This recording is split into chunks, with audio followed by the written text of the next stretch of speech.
ఇక వివరాల్లోకి వెళ్తే ఎన్నికల్లో పోటీ చేసిన అభ్యర్థులు ఏజెంట్లు స్ట్రాంగ్ రూమ్ల భద్రతను పరిశీలించేందుకు వీలుగా జేఎన్టీయూలో సీసీటీవీ కెమెరాల డిస్ప్లే స్క్రీన్లను ఏర్పాటు చేయడం జరిగిందని జిల్లా కలెక్టర్, జిల్లా ఎన్నికల అధికారి జె నివాస్ తెలిపారు. సాధారణ ఎన్నికలు 2024కు సంబంధించి కాకినాడ జేఎన్టీయూలో భద్రపరిచిన ఈవీఎంల స్ట్రాంగ్ రూమ్లను జిల్లా కలెక్టర్, జిల్లా ఎన్నికల అధికారి జె నివాస్, జిల్లా ఎస్పీ ఎస్ సతీష్ కుమార్ ఇతర ఎన్నికల అధికారులతో కలిసి పరిశీలించారు.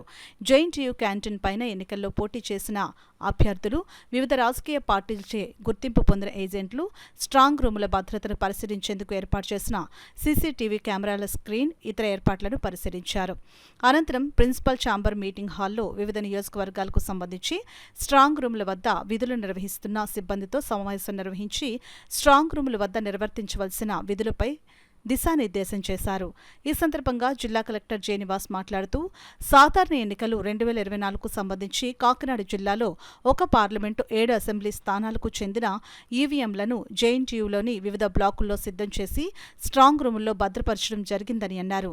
ఎన్నికల్లో పోటీ చేసిన అభ్యర్థులు, వివిధ రాజకీయ పార్టీలచే గుర్తింపు పొందిన ఏజెంట్లు స్ట్రాంగ్ రూముల వద్ద భద్రతను పరిశీలించేందుకు వీలుగా జేఎన్టీయూ క్యాంటీన్ పైన సీసీటీవీ కెమెరాల డిస్ప్లే స్క్రీన్లను ఏర్పాటు చేశామని అన్నారు.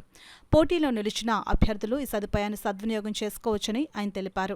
అదేవిధంగా 7 అసెంబ్లీ నియోజకవర్గాల వారీగా స్ట్రాంగ్ రూముల వద్ద నిరంతర విధులు నిర్వర్తించేందుకు ప్రత్యేక సిబ్బందిని నియమించడం జరిగిందని అన్నారు. సిబ్బంది అంతా అప్రమత్తతో వ్యవహరించి ప్రతిరోజు ఉదయం స్ట్రాంగ్ రూముల సీల్ను తప్పనిసరిగా పరిశీలించాలని, స్ట్రాంగ్ రూముల సందర్శనకు వచ్చిన ప్రతి ఒక్కరి వివరాలను ఎప్పటికప్పుడు లాగ్ రిజిస్టర్లో నమోదు చేయడంతో పాటు వీడియో కెమెరాల్లో చిత్రించాలని అన్నారు. ఏదైనా సందేహం ఉంటే సంబంధిత రిటర్నింగ్, ఇతర అధికారులకు వెంటనే సమాచారం అందించాలని జిల్లా కలెక్టర్, జిల్లా ఎన్నికల అధికారి జె నివాస్ సిబ్బందికి సూచించారు.